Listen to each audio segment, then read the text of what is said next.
नमस्कार। Exam plus में आपका स्वागत है। जो भी स्टूडेंट्स या candidates teaching exams UPPSC, UPP, SSC या रेलवे की तैयारी कर रहे हैं, उनके लिए चर्चा बहुत ही ज्यादा महत्वपूर्ण होने वाली है। एकदम सही कहा आपने। जीवन की शुरुआत कैसे होती है ये समझना अपने आप में बहुत रोमांचक है। तो इस सफर की शुरुआत हम दस्तावेजों में दिए गए एक बहुत ही शानदार और विजुअल उदाहरण से करते हैं। इसमें एक इमारत या घर के बनने की प्रक्रिया का जिक्र है।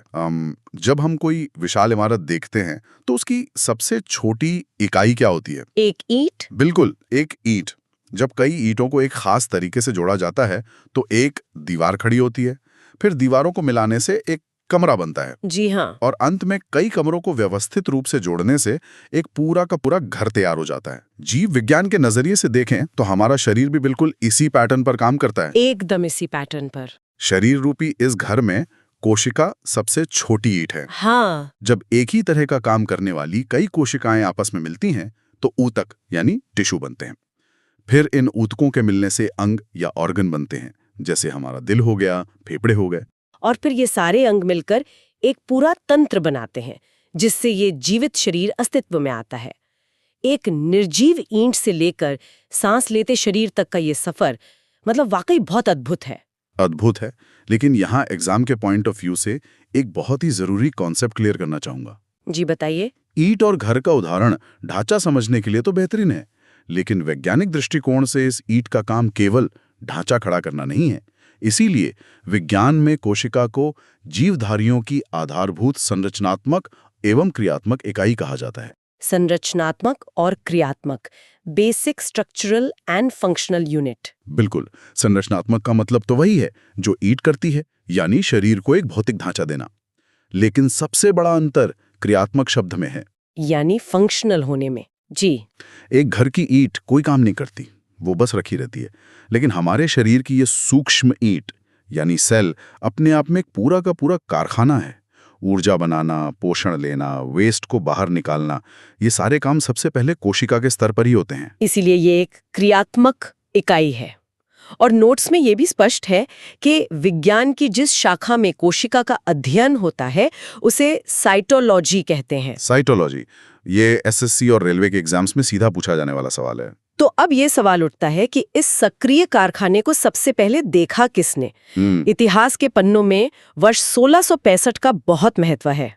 रॉबर्ट हुक का समय। हाँ, एक ब्रिटिश वैज्ञानिक थे रॉबर्ट हुक। उन्होंने पेड़ की छाल, जिसे कॉर्क कहते हैं, उसका एक बहुत पतला टुकड़ा लिया और अपने ही बनाए एक साधारण माइक्रोस्कोप के नीचे उसे रखा। और उन्हें क्या देखा? उन्हें छोटे छोटे खाली डिब्बे या कमरों जैसी संरचनाएं दिखीं। लैटिन भाषा में छोटे कमरे को सेल्यूला कहा जाता है और वहीं से ये शब्द आया सेल। इसी वजह से रॉबर्ट हुक को कोशिका की खोज का श्रेय दिया जाता है। लेकिन यहाँ ध्यान दीजिए, अक्सर बच्चे यहाँ गलती करते हैं एग्जाम्स में। हुक का ये ऑब्जर्वेशन ऐतिहासिक तो था, लेकिन इसके साथ एक बहुत बड़ा वैज्ञानिक सच जुड़ा है। वो मृत कोशिका वाला फैक्ट। बिल्कुल। 1665 में हुक ने कॉर्क में जो देखा था वो असल में एक जीवित कोशिका नहीं थी, वो एक डेड सेल यानी मृत कोशिका थी। पेड़ का वो हिस्सा सूख चुका था, उसके अंदर का सारा जीवित पदार्थ नष्ट हो गया था। मतलब उन्होंने केवल कोशिकाओं की बाहरी दीवारें देखी थीं जो खाली कमरों जैसी लग रही थीं। सही कहा।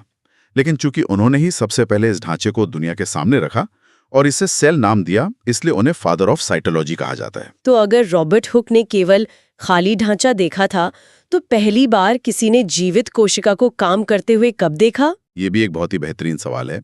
1674 ईस्वी में, यानी हुक की खोज के करीब 9 साल बाद, एंटनी वॉन ल्यूमेनहॉक ने पहली बार जीवित कोशिका की खोज की।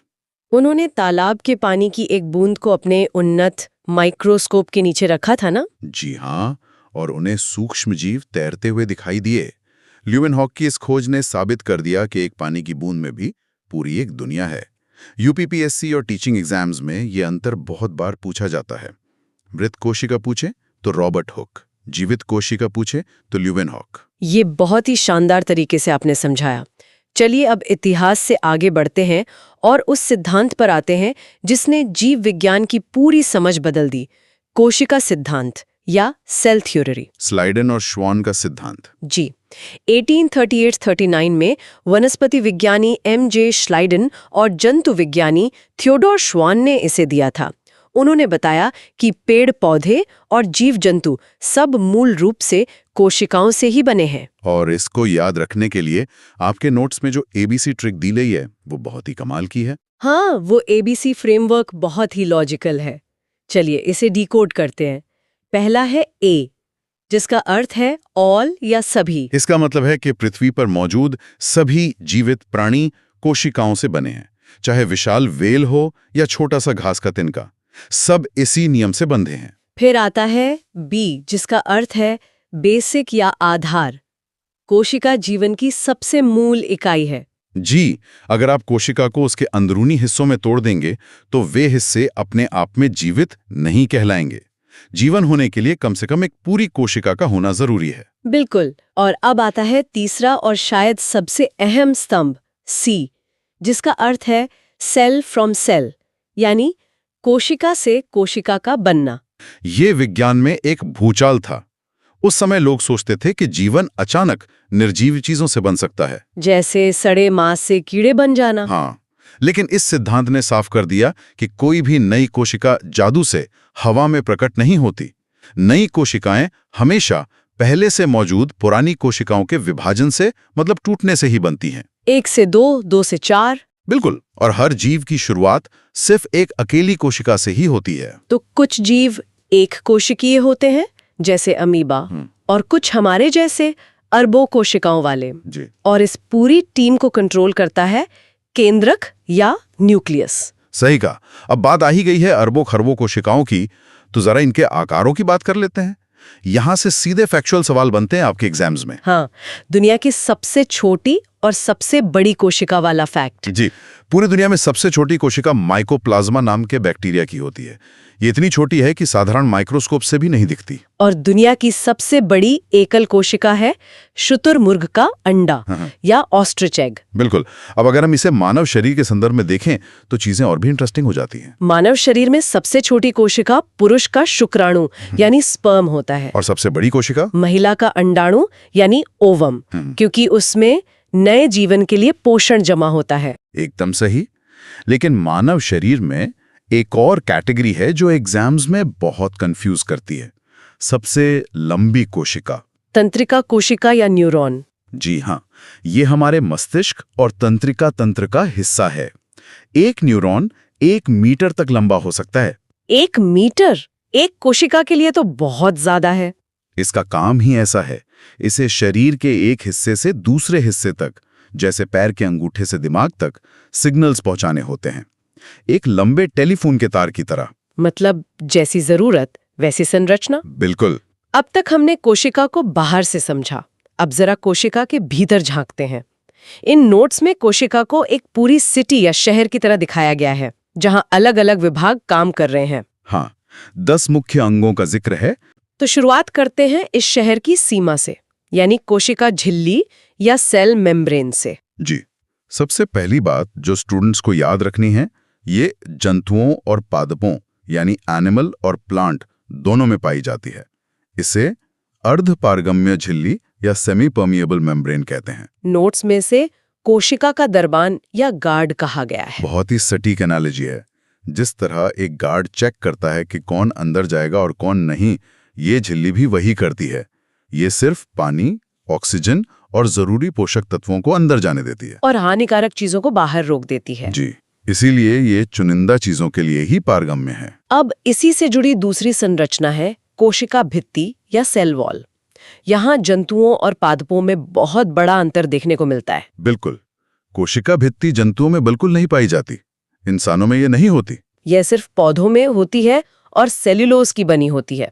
ट्रिक है, भित्ति मतलब भीतर नहीं आने देना। देखिए, इंसान या जानवर तो बारिश या धूप से बचने के लिए कहीं छिप सकते हैं, लेकिन पौधे, वो तो एक ही जगह खड़े रहते हैं। उन्हें आंधी तूफान सहना पड़ता है, इसीलिए प्रकृति ने उन्हें झिल्ली के बाहर एक और कठोर कवच दिया है। लेकिन यहाँ यूपीपीएससी और एसएससी लेवल का एक बहुत जरूरी फैक्ट है, वो जीवाणु और कवक वाला। जी, पौधे अकेले नहीं है जिनके पास सेल वॉल होती है, बैक्टीरिया और फंगस में भी ये होती है।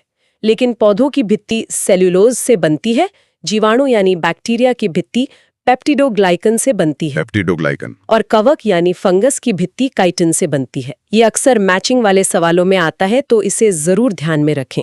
ये बहुत ही महत्वपूर्ण जानकारी है। चलिए अब इस शहर के सबसे सुरक्षित इलाके में चलते हैं, कोशिका का केंद्रक या न्यूक्लियस। 1841 में रॉबर्ट ब्राउन ने इसकी खोज की थी। इसे कोशिका का दिमाग या मैनेजर कहा जाता है, क्योंकि ये पूरी कोशिका को निर्देश देता है। बिल्कुल, कब ऊर्जा बनानी है, कब प्रोटीन बनाना है, ये सब न्यूक्लियस तय करता है। लेकिन इसका सबसे बड़ा काम कुछ और है। आनुवांशिक पदार्थ को सुरक्षित रखना। हाँ, ये एक तिजोरी की तरह है जिसके अंदर हमारा डीएनए, आरएनए और गुणसूत्र यानी क्रोमोसोम्स सुरक्षित रहते हैं। जो गुण माता पिता से बच्चों में जाते हैं वो इसी डीएनए के जरिए जाते हैं। मतलब पूरे जीवन का ब्लूप्रिंट इसी केंद्रक में है। अब चौथे और आखिरी हिस्से पर आते हैं, अंतःप्रद्रवी जालिका या एंडोप्लाज्मिक रेटिक्यूलम, शॉर्ट में ईआर। इसे कोशिका का आंतरिक कंकाल कहा जाता है। जैसे हमारे शरीर में हड्डियों का ढांचा होता है, वैसे ही कोशिका को अंदर से सहारा देने के लिए ये जालिका होती है। जी, और इसके दो प्रकार होते हैं। पहली है चिकनी जालिका या स्मूथ ईआर।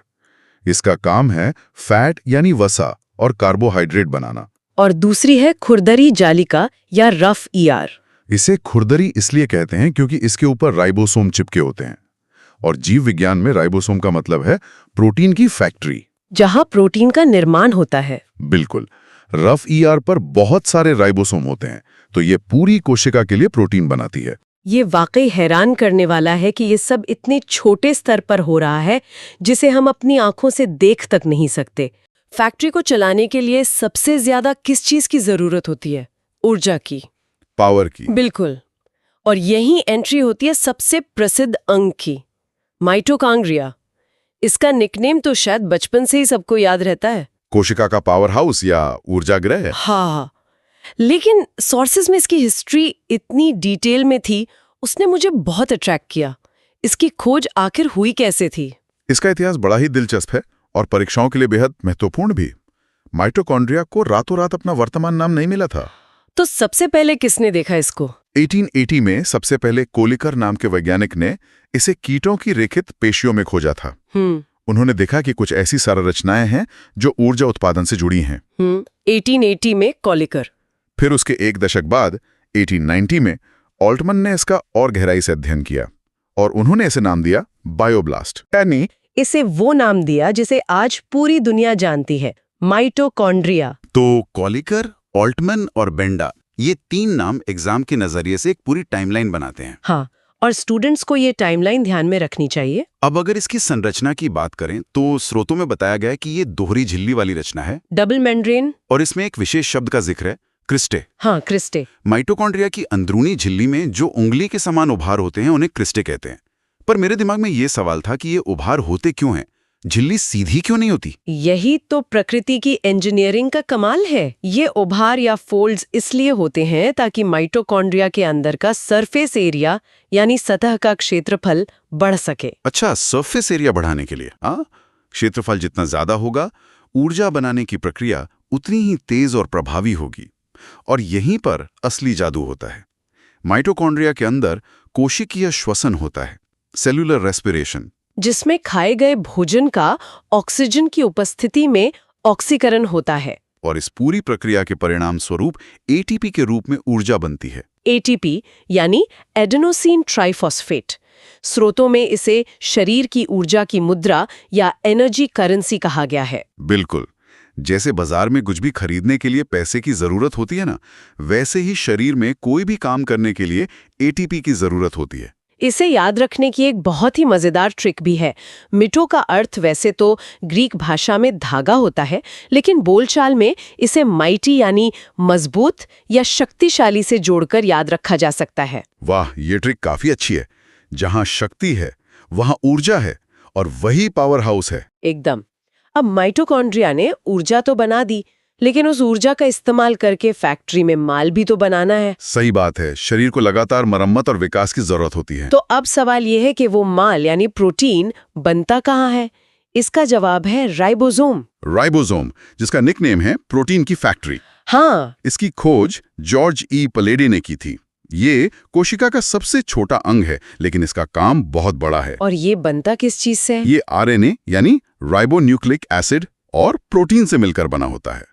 ये एक मशीन की तरह काम करता है जो अमीनो एसिड्स को जोड़-जोड़कर प्रोटीन की लंबी चेन बनाता है।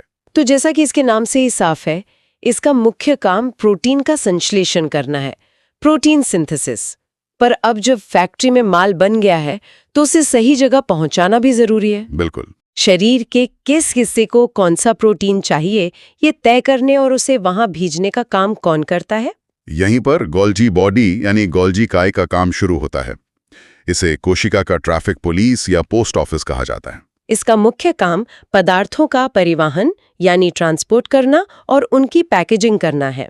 हाँ, ये राइबोसोम द्वारा बनाए गए प्रोटीन को लेता है, उसे मॉडिफाई करता है, छोटी-छोटी थैलियों में पैक करता है जिन्हें वेसिकल्स कहते हैं, और फिर कोशिका के अंदर या बाहर कहाँ भेजना है वो तय करता है। इसको याद रखने की ट्रिक बड़ी ही आसान और मजेदार है। गोल्जी में एक शब्द आता है GI। अब जब भी हम किसी कुरियर एजेंसी या डिलीवरी वाले को बुलाते हैं तो सम्मान से जी लगाते हैं ना? हाँ, बिल्कुल लगाते हैं। तो जो पैकेजिंग और डिलीवरी का काम करे वो है गोल्जी। ये ट्रिक वाकई एग्जाम के टाइम पर बहुत काम आने वाली है। लेकिन इस फैक्ट्री का एक और पहलू है जिस पर ध्यान देना जरूरी है। वो क्या? फैक्ट्री में सिर्फ चीजें बनती ही नहीं है, काम के दौरान कचरा भी तो इकट्ठा होता है, और कभी-कभी पुरानी मशीनें खराब भी हो जाती हैं। हाँ, तो सफाई भी जरूरी है। अगर इस कचरे को साफ न किया जाए तो पूरी फैक्ट्री ठप पड़ सकती है। इसके लिए कोशिका के पास अपना खुद का एक बहुत ही खतरनाक लेकिन जरूरी अंग है, लाइसोसोम। लाइसोसोम, इसके उपनाम सुनकर ही इसके काम का अंदाजा लग जाता है। स्रोतों में इसे आत्महत्या की थैली यानी सुइसाइड बैग, एटम बॉम्ब या सफाई कर्मचारी कहा गया है। जी हाँ। लेकिन इसको इतने खतरनाक नाम दिए क्यों गए हैं? देखिए, क्रिश्चियन दे डुवे ने इस अंग की खोज की थी। इसके अंदर बहुत ही शक्तिशाली रसायन भरे होते हैं जिन्हें जल अपघटक एंजाइम यानी हाइड्रोलिटिक एंजाइम्स कहते हैं। Hydrolytic enzymes? हाँ, ये एंजाइम आणविक कैंचियों यानी मॉलिक्यूलर सिजर्स की तरह होते हैं। सामान्य स्थिति में लाइसोसोम कोशिका के अंदर पाचन का काम करता है। जो भी कचरा, बैक्टीरिया या खराब हो चुके अंग होते हैं, ये उन्हें अपने अंदर खींच लेता है और इन एंजाइम्स की मदद से उन्हें पचाकर नष्ट कर देता है। तो एक तरह से ये शहर का स्वीपर या सफाई कर्मचारी है। एकदम। लेकिन इसमें जो सबसे हैरान करने वाली बात मुझे लगी वो ये है कि जब पूरी कोशिका ही खराब हो जाती है, बूढ़ी हो जाती है या किसी वायरस से संक्रमित होकर काम करना बंद कर देती है, तो ये लाइसोसोम खुद ही फट जाता है। बिल्कुल सही। और जब ऐसा होता है तो इसके अंदर मौजूद वो पावरफुल एंजाइम पूरी कोशिका में फैल जाते हैं और अपनी ही कोशिका को पूरी तरह से नष्ट कर देते हैं, उसे पचा जाते हैं। बाप रे, ये तो एक बहुत ही बड़ा बलिदान है। ऐसा इसलिए होता है ताकि वो खराब कोशिका सड़कर शरीर के बाकी स्वस्थ हिस्सों को कोई नुकसान न पहुंचाए। वही तो, इसीलिए इसे सुसाइड बैग या आत्महत्या की थैली कहते हैं। इसको याद रखने की ट्रिक भी बहुत सीधी है। लाइसो या लाइसिस का अर्थ ही होता है टूटना या नाश करने वाला। सही पकड़ा। अब इन सभी अंगों को, चाहे वो न्यूक्लियस हो, माइटोकॉन्ड्रिया हो, राइबोसोम हो या लाइसोसोम, इनको अपनी जगह पर सुरक्षित रखने के लिए कोशिका के अंदर एक गाढ़ा जेली जैसा द्रव भरा होता है, जिसे कोशिका द्रव्य या साइटोप्लाज्म कहते हैं। साइटो का मतलब कोशिका और प्लाज्म का मतलब द्रव। ये समझने में आसान है। हाँ, आप इसकी कल्पना एक ऐसे बोल से कर सकते हैं जिसमें जेली भरी हो और उसमें फलों के टुकड़े पड़े हों। ये जेली अंगों को आपस में टकराने से बचाती है और उन्हें सूखने नहीं देती। तो ये तो हो गई कोशिका के शहर की एक विस्तृत सैर।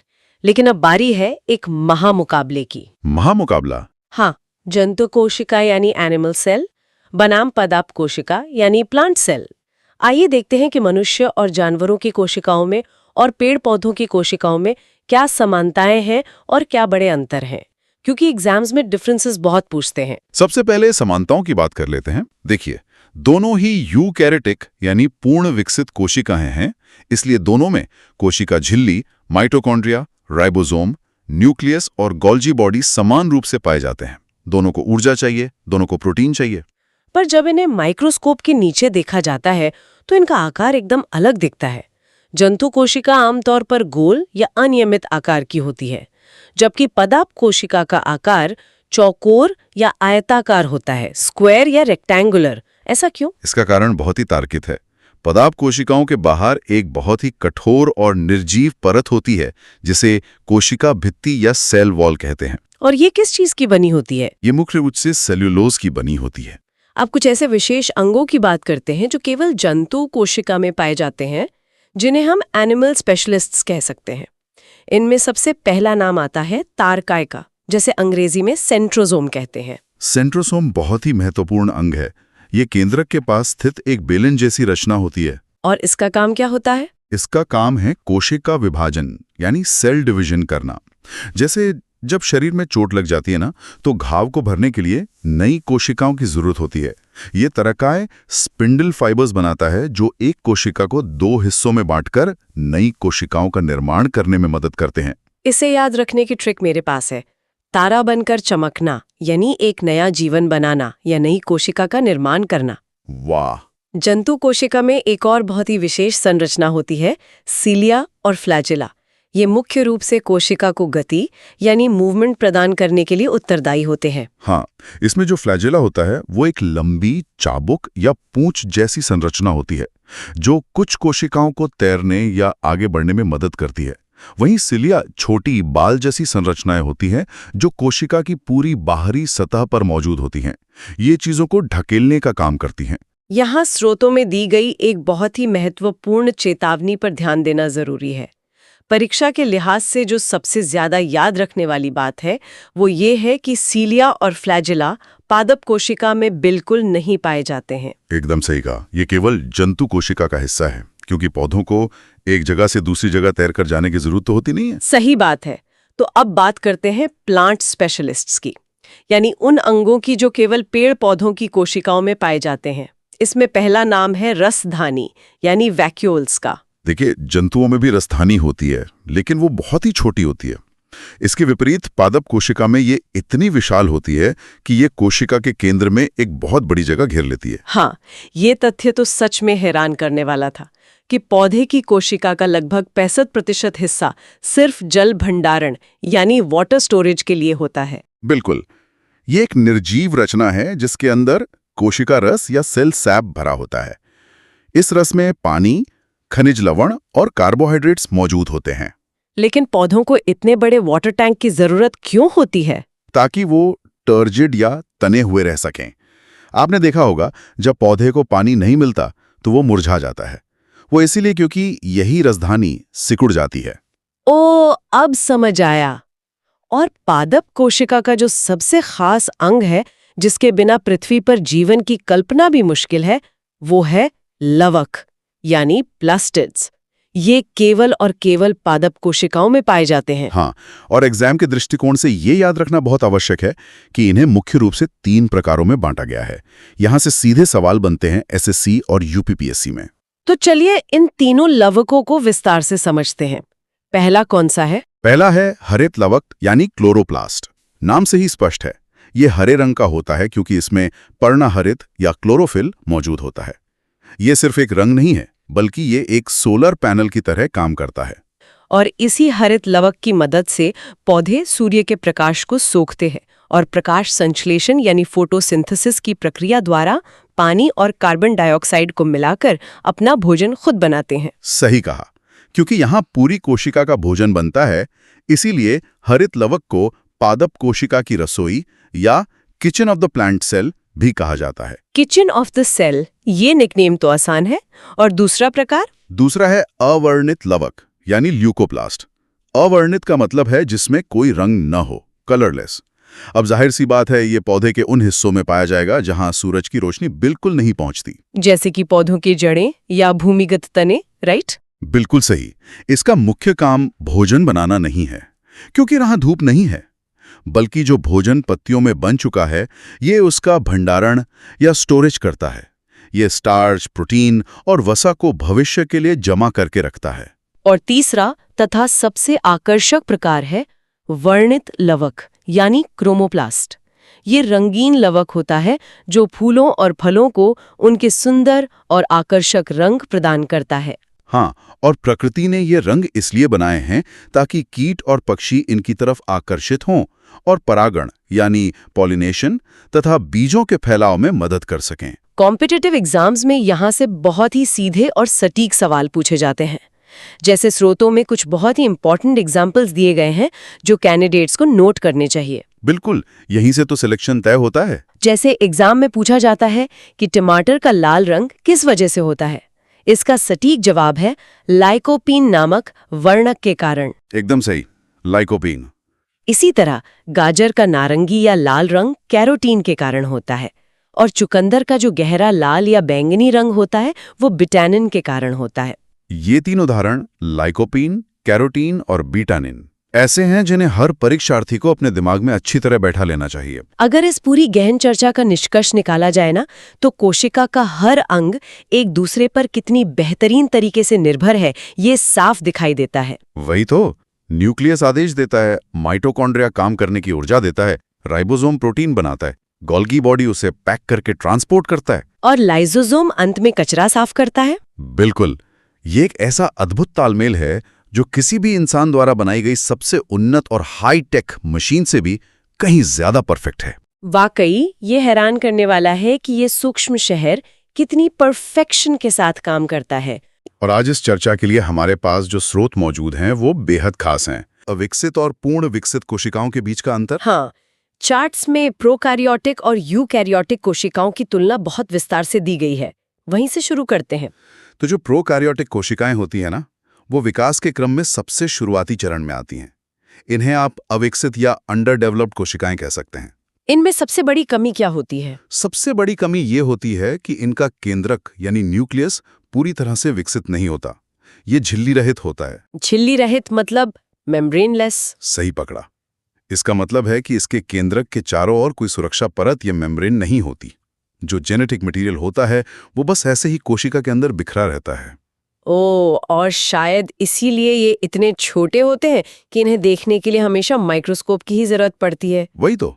लेकिन हमारे स्रोतों में एक बहुत ही दिलचस्प बात बताई गई है कि प्रोकैरियोटिक जीवों में श्वसन यानी सांस लेने की प्रक्रिया सीधे कोशिका झिल्ली के माध्यम से होती है, मतलब सेल मेम्ब्रेन से। हाँ, इसके सबसे बेहतरीन उदाहरण है जीवाणु यानी बैक्टीरिया और माइकोप्लाज्मा। पर बिना फेफड़ों या किसी विशेष अंग के ये झिल्ली से कैसे संभव होता है, ये मैं थोड़ा सोच रही थी। ये बहुत ही लॉजिकल सवाल है। देखिए, क्योंकि ये जीव इतने छोटे और सरल होते हैं, इनकी ऊर्जा की आवश्यकता बहुत कम होती है। इसलिए बाहर के वातावरण से ऑक्सीजन सीधे झिल्ली के माध्यम से अंदर डिफ्यूज हो जाती है और कार्बन डाइऑक्साइड बाहर निकल जाती है। बिल्कुल। अब अगर इसकी तुलना हम यूकैरियोटिक कोशिकाओं से करें तो ये पूरी तरह से विकसित यानी फुली डेवलप्ड कोशिकाएं होती हैं, जिनमें एक बहुत ही स्पष्ट और झिल्ली युक्त यानी मेम्ब्रेन बाउंड केंद्रक पाया जाता है। एकदम सही। इंसान, सभी जीव जंतु और पेड़ पौधे इसी यूकैरियोटिक श्रेणी में आते हैं। यहाँ हर काम के लिए अलग अलग विभाग बने हुए हैं। यहाँ पर एक बहुत ही इम्पोर्टेंट टेक्निकल पॉइंट आता है जो सभी कॉम्पिटिटिव एग्जाम्स में बार बार पूछा जाता है, राइबोसोम का अंतर। हाँ, यह बहुत जरूरी है। श्रोताओं के अनुसार प्रोकैरियोटिक कोशिकाओं में 70s राइबोसोम होते हैं, जबकि हमारी विकसित यूकैरियोटिक कोशिकाओं में 80s राइबोसोम पाए जाते हैं। पर मैं ये जानना चाहती हूँ कि ये ऐसा आखिर है क्या? क्या ये साइज को दर्शाता है? देखिए, ये एक ऐसी जगह है जहां स्टूडेंट्स अक्सर रटने की कोशिश करते हैं, पर इसको समझना बहुत आसान है। ये एस दरअसल स्वेडबर्ग यूनिट है। स्वेडबर्ग यूनिट, अच्छा। हाँ, ये कोई सीधा आकार या वजन नहीं मापता, बल्कि ये मापता है कि जब इन कणों को एक सेंट्रीफ्यूज मशीन में बहुत तेजी से घुमाया जाता है तो ये कितनी तेजी से तल में बैठते हैं। मतलब ये इनके आकार और घनत्व दोनों को दर्शाता है। बिल्कुल, क्योंकि यूकैरियोटिक कोशिकाएं बड़ी और जटिल होती हैं, इसलिए उनके राइबोसोम यानी 80s भारी होते हैं और जल्दी नीचे बैठते हैं, जबकि प्रोकैरियोटिक के राइबोसोम यानी 70s हल्के होते हैं। एकदम सही। ये एक्सप्लेनेशन तो सच में शानदार है। अब स्टूडेंट्स को इसे रटने की जरूरत नहीं पड़ेगी। हम अगर सोचें कि शरीर के अंदर हर 24 घंटे में डीएनए के लगभग 3 अरब बेस पेयर्स की एकदम हूबहू कॉपी तैयार की जा रही है, और वो भी बिना किसी गलती के। ये कोई साइंस फिक्शन फिल्म का दृश्य नहीं है, बल्कि ये हर पल हमारी त्वचा के नीचे चल रहा है। कोशिका विभाजन या सेल डिवीजन। हाँ, और आज इस जटिल विषय की परतों को खोलने के लिए हमारे पास कुछ बहुत ही दिलचस्प सोर्सेज हैं। ये कोशिका विभाजन जरूरी क्यों है? इसका सीधा सा जवाब है ग्रोथ, डेवलपमेंट और रिप्रोडक्शन के लिए। लेक्चर्स में एक बहुत अच्छा उदाहरण दिया गया है, जैसे अगर घुटने में चोट लग जाए तो वहां की कोशिकाएं टूटकर अपनी जैसी नई कोशिकाएं बनाती हैं और घाव को भर देती हैं। इस एक साइकिल में लगभग 24 घंटे का समय लगता है। और इसी सटीकता ने 1855 में रुडोल्फ विर्चो जैसे महान वैज्ञानिक को सोचने पर मजबूर किया था। लेक्चर्स में उनके मशहूर लैटिन कथन का जिक्र है, ओमनिस सेलुला ई सेलुला। एग्जाम में कई बार सीधा यही कोट पूछ लिया जाता है। इसका अर्थ बस इतना है कि नई कोशिकाएं हमेशा पहले से मौजूद पुरानी कोशिकाओं से ही बनती हैं। वे कहीं हवा से प्रकट नहीं होती। और विज्ञान की भाषा में इस पुरानी कोशिका को हम मातृ कोशिका या मदर सेल कहते हैं, और जो नई बनते हैं उन्हें पुत्री कोशिका यानी डॉटर सेल कहा जाता है। ठीक है, तो आइए इसे थोड़ा खोलकर समझते हैं। ये जो विभाजन है ये हमेशा एक ही रास्ते से नहीं होता। इसके 3 प्रकार हैं, असूत्री यानी एमाइटोसिस, समसूत्री यानी माइटोसिस और अर्धसूत्री यानी मियोसिस। तो सबसे पहले बात करते हैं असूत्री विभाजन की। अक्सर इसे बहुत ही साधारण मानकर नजरअंदाज कर दिया जाता है, लेकिन इवोल्यूशन के नजरिए से यह बहुत जरूरी है। यह बैक्टीरिया और अमीबा जैसे अविकसित और एक कोशिकीय जीवों में होता है। मतलब ये प्रकृति का सबसे तेज और क्रूड तरीका है ना। इसमें केंद्रक बस रबर बैंड की तरह खिंचता है, बीच से पतला होता है और सीधे 2 हिस्सों में टूट जाता है। बिल्कुल, एक रफ ड्राफ्ट की तरह। लेकिन बैक्टीरिया के लिए जरूरी भी है। उन्हें तेजी से अपनी आबादी बढ़ानी होती है। अगर वे इंसानी कोशिकाओं की तरह 24 घंटे इंतजार करें तो उनका वजूद ही खत्म हो जाएगा। उनके लिए स्पीड ज्यादा मायने रखती है, परफेक्शन नहीं। लेकिन जब हम इंसानों जैसे जटिल जीवों की बात करते हैं तो वहां स्पीड से ज्यादा परफेक्शन जरूरी है, और यही एंट्री होती है समसूत्री विभाजन की।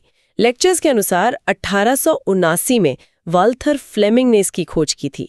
ये विभाजन हमारी कायिक कोशिकाओं यानी सोमैटिक सेल्स में होता है। सोमैटिक सेल्स यानी हमारे पूरे शरीर की कोशिकाएं, बस जनन कोशिकाओं यानी न्यूरॉन्स को छोड़कर। और जो एस्पिरेंट सुन रहे हैं वो ध्यान दें कि इसमें गुणसूत्रों यानी क्रोमोसोम्स की संख्या समान रहती है। अगर मातृ कोशिका में 46 गुणसूत्र हैं तो पुत्री कोशिका में भी ठीक 46 ही होंगे। और इसी वजह से जब हमारे घुटने का घाव भरता है ना, तो वहां कोई नया अजीबोगरीब अंग नहीं उगाता, बिल्कुल वैसी ही त्वचा वापस आ जाती है। ये एक तरह का जेनेटिक क्लोनिंग प्रोसेस है। और इसे याद रखने के लिए निमोनिक्स गाइड में जो IP मैट वाली ट्रिक दी गई है वो वाकई शानदार है। तो चलिए इस IP मैट का विश्लेषण करते हैं। I से होता है इंटरफेज। ये तैयारी का चरण है। कोशिका विभाजन के कुल समय का 95% हिस्सा यानी लगभग 18 से 20 घंटे इसी में लग जाता है। हाँ, सोर्सेज में इसकी तुलना शादी की तैयारियों से की गई है। शादी का मुख्य फंक्शन तो बस एक दिन का होता है, लेकिन तैयारियां महीनों चलती हैं। कोशिका भी इसी दौरान अपनी ऊर्जा बढ़ाती है और अपने DNA की कॉपी तैयार करती है। और जब तैयारी पूरी हो जाती है तब शुरू होता है P यानी प्रोफेज। वास्तविक विभाजन यहीं से शुरू होता है। केंद्रक के बाहर की झिल्ली गायब होने लगती है और DNA जो पहले उलझे हुए धागों की तरह था वो गुणसूत्रों में बदल जाता है। सेंट्रोसोम्स विपरीत ध्रुवों की ओर जाने लगते हैं। इसके बाद आता है M यानी मेटाफेज। गाइड कहती है M से मिडल, मतलब सारे गुणसूत्र बिल्कुल बीच में इक्वेटर पर एक लाइन में आ जाते हैं। तरकु तंतु यानी स्पिंडल फाइबर उन्हें पकड़ लेते हैं। और यहाँ एक और एग्जाम ओरिएंटेड टिप है। अगर कभी लैब में गुणसूत्रों को गिनना हो तो जीव विज्ञानी इसी मेटाफेज अवस्था का इंतजार करते हैं, क्योंकि यहाँ वे सबसे स्पष्ट होते हैं। फिर आता है A यानी एनाफेज। A से अवे यानी दूर जाना। ये सबसे छोटी लेकिन सबसे वायलेंट अवस्था है। स्पिंडल फाइबर गुणसूत्रों को इतनी जोर से खींचते हैं कि वे बीच से टूटकर विपरीत ध्रुवों पर चले जाते हैं। इसके बाद T यानी टेलोफेज आता है। गुणसूत्र अलग हो चुके हैं और अब उनके चारों तरफ वापस एक नई झिल्ली बनने लगती है, यानी एक ही कोशिका के अंदर 2 नए केंद्रक बन जाते हैं। और अंत में साइटोकाइनेसिस होता है। कोशिका द्रव्य बीच से सिकुड़ता है और एक कोशिका टूटकर 2 पूर्ण कोशिकाओं में बढ़ जाती है। 1 से 2 परफेक्ट क्लोन तैयार। ये सब इतनी स्मूथली होता है कि यकीन करना मुश्किल है। लेकिन कहानी यहाँ खत्म नहीं होती। लेक्चर्स का जो अगला हिस्सा है वो है अर्धसूत्री विभाजन यानी मियोसिस। और इसके लिए जो निमोनिक है वो है मीआयोसिस। मी यानी मुझ में। ये केवल जनन अंगों की कोशिकाओं में होता है, जैसे शुक्राणु और अंडाणु। यहाँ जो बात सबसे दिलचस्प है वो ये कि इसे न्यूनीकरण विभाजन भी कहते हैं, क्योंकि इसमें गुणसूत्रों की संख्या आधी हो जाती है, 46 से 23। हाँ, क्योंकि अगर जनन कोशिकाएं भी 46 गुणसूत्र लेकर आती तो माता के 46 और पिता के 46 मिलकर बच्चे में 92 गुणसूत्र हो जाते। ऐसे तो जेनेटिक कोड ही क्रैश हो जाता।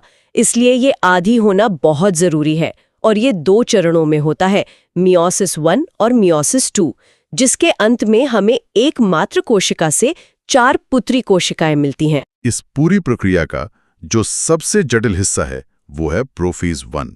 ये इतना लंबा और जटिल है कि विज्ञान ने इसे 5 उपचरणों में बांटा है। और यहीं पर वो मशहूर ट्रिक काम आती है, लता जरा पानी दे दो। एल से लेप्टोटीन, जहां गुणसूत्र उलझे हुए पतले धागों की तरह दिखते हैं। फिर जेड से जाइगोटीन। यहां माता और पिता से मिले गुणसूत्र जोड़े बनाने लगते हैं। इस गले मिलने जैसी प्रक्रिया को सिनेप्सिस कहते हैं। यहाँ मामला वाकई बहुत दिलचस्प हो जाता है। इसके बाद आता है पी यानी पैकीटीन, और एस्पिरेंट्स इस पॉइंट को ध्यान से सुने क्योंकि इसी चरण में क्रॉसिंग ओवर होता है। माता और पिता के गुणसूत्रों के बीच जीन्स का आदान प्रदान होता है। इसी वजह से कोई भी बच्चा अपने माता पिता की हूबहू कॉपी नहीं होता, बल्कि उसमें दोनों के गुण आते हैं। बिल्कुल, यही आनुवंशिक विविधता या जेनेटिक डाइवर्सिटी का राज है। इसके बाद डी से डिप्लोटीन शुरू होता है, जहां गुणसूत्र अलग होना शुरू करते हैं, और आखिरी डी है डाइकाइनेसिस, जहां स्पिंडल फाइबर बनने लगते हैं। फिर इसके बाद की प्रक्रिया समसूत्री की तरह ही आगे बढ़ती है और मियोसिस 2 में वो 2 कोशिकाएं 4 कोशिकाओं में बदल जाती हैं। तो इस सब का निष्कर्ष क्या निकलता है अगर हम इन दोनों का एक महामुकाबला करें तो? समरी के तौर पर देखें तो पहला अंतर है कहां समसूत्री पूरे शरीर में होता है, जबकि अर्धसूत्री केवल जनन अंगों में। दूसरा, समसूत्री में 1 से 2 कोशिकाएं बनती हैं और अर्धसूत्री में 1 से 4।